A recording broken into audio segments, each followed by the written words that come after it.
Saya langsung ke Bung Ropan nih. Ya. Teruskan tadi nama Jordi Itu yang ini saya bilang, penting sekali. Jordi Grehman itu di Madura, gelandang kan. Dia oke bagus, tapi kan sedang berproses. Semoga kalau cepat, tapi kalau nggak cepat juga, ada Jordi yang lain yang bisa masuk. Nah, Bukan Jordi Amat ya, ya? Jordi Amat yang bisa, yang kita tahu bersama bahwa dia lebih banyak bermain di posisi center back, back tengah. Tapi kemarin kalau melihat lawan Borneo, dan dia kan dicoba oleh Mauricio Sousa untuk bermain. Apakah cuma lawan Borneo dicobanya, Bu? Ya mungkin dia lihat bahwa itu posisi yang dicoba untuk melihatnya. Sebelum-sebelumnya kan dia agak di belakang. Tapi ternyata kan dia bagus memerankan posisi itu dengan sangat baik, Om Boy.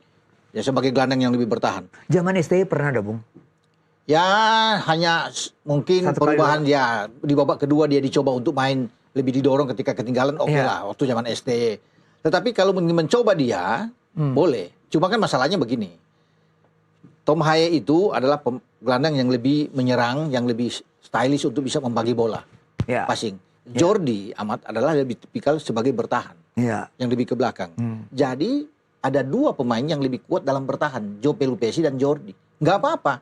Kalau lawan Bulgaria bagus. Dua gelandang bertahan. Dua gelandang bertahan itu sebagai pemutus serangan lawan sebelum masuk ke Jai Ises, Yasin Hapner dan juga dengan Rizky Ridho kan.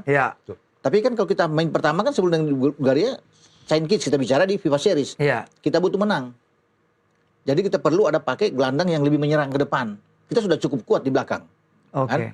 Ada satu bertahan dengan Joe Pelupesi. Maka salah satu kita harus cari. Menurut saya bisa Ricky Kambuaya yang bisa masuk di sana atau bahkan memainkan Esra Walian. Wah, nama Esra Walian. Ya, lagi bagus di Persik sendiri kan. Bagus. Mencetak gol bagus. Asisnya 8 atau 9. Iya, pernah mungkin 6 kali man of the match. Nah, dia bisa berdiri di belakang oleh Romani. Kita kan butuh gol, butuh menang. Lawan mumpung kesempatan lawan Saint Kitts. Harus menang. Jadi kalau Ole bermain dengan seorang Esra, itu kan akan lebih tajam. Dibantu dengan Miliano ada di kanan.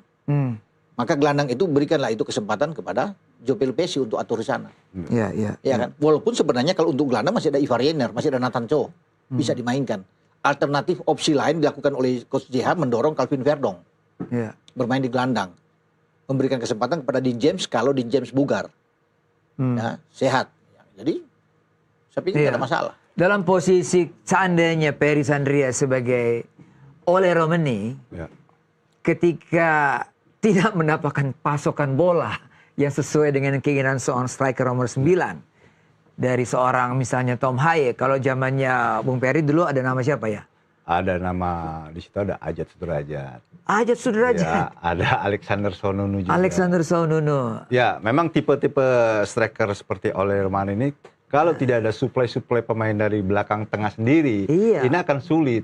Jadi memang kita harus mencari pemain gelandang-gelandang yang tahu apa maunya kita, gitu loh. Dan dari pemain striker kita sendiri juga harus tahu karakter dari pemain gelandang. Seperti kita pingin seperti gelandang Tom Haye dan John Pelupesi, ya kan. John Pelupesi adalah pemain yang gelandang bertahan yang suka memperlambat pemain untuk menyerang. Sedangkan Tom Haye adalah otak dari penyerangan. Supply itu pemain striker. Dan kalau ada dua seperti kayak Tom Haye ini, saya rasa bagus timnas ya, Bung Ropan ya. Ini juga buat striker juga enak. Jadi bola-bola yang diberikan memang bola-bola yang dimanjakan buat striker. Inilah striker yang kita inginkan gelandang-gelandang seperti Tom Haye.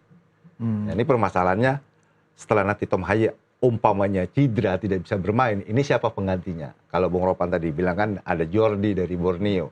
Ini kan tapi dari kan, Madura. Dari Madura, maaf.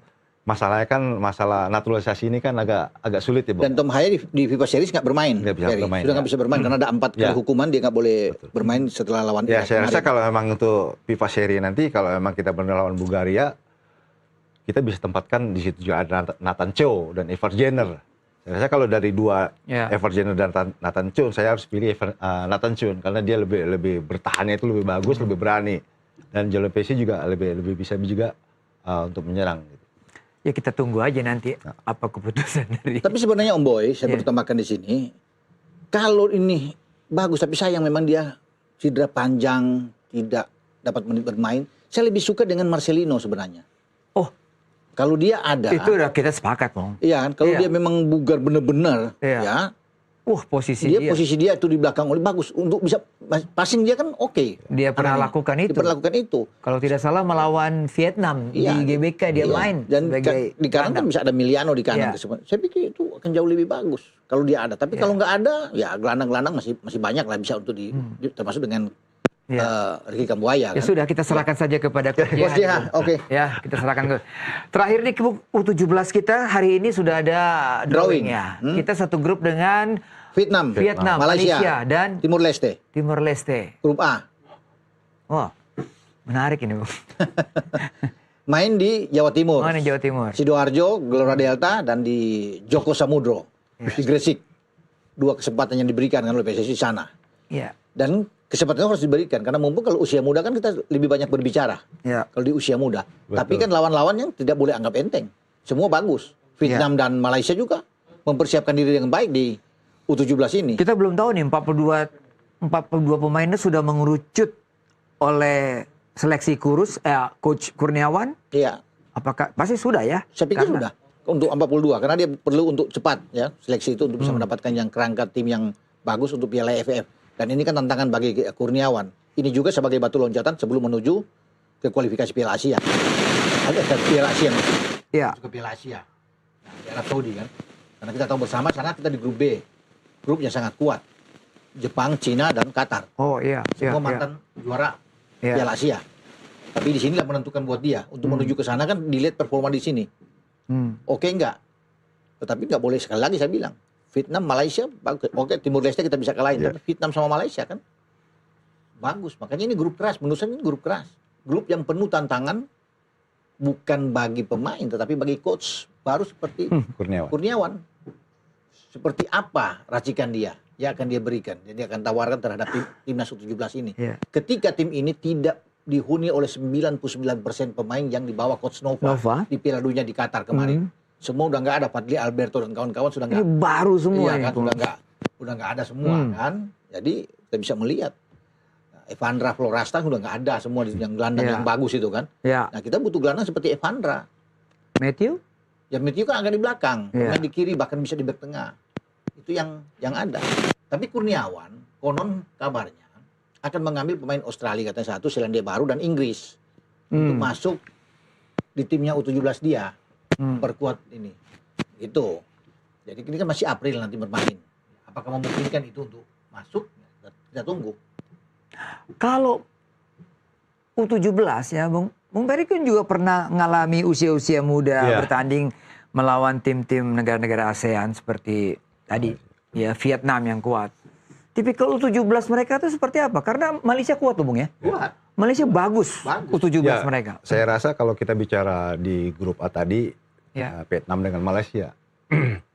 Ini benar-benar memang mereka juga meskipun pemain muda ini punya kualitas gitu dibandingkan kita sendiri juga. Dan kita juga nggak bisa mau kalah juga dengan tim mereka. Kalau dilihat dari Vietnam, memang mereka ini U17 memang benar-benar dari fisik ya. Dari fisik mereka bagus banget. Karena mereka kalau tidak salah saya juga pernah lihat mereka dididik oleh seperti kayak tentara gitu ya. Disiplin mereka juga bagus gitu loh. Dan mereka juga kuat. Meskipun baik juga di usia mudanya maupun di seniornya. Di seniornya juga mereka lebih kuat. Saya juga ngalamin gitu. Memang susah, agak sulit kalau lawan Vietnam dengan lawan Vietnam daripada Malaysia saya bandingkan. Tapi kalau bicara kita sebagai tuan rumah, saya rasa ini kesempatan ya, motivasi. Motivasi ya. Ya kita dukunglah Coach Kurniawan, Bung Ropan, harus support. Bung Ferry. Iya pasti. Ya kan supaya targetnya Piala Dunia loh tahun depan di Qatar. Harus lolos. Nggak bisa nggak harga mati itu ya. Betul. Ya meskipun pemain baru semua ya. Oke. Terima kasih Bung Ferry. Sama-sama. Bung Roni Pangemanan. Sudah perbincangan kami di Sporters Nusantara TV. Kita akan jumpa lagi minggu depan.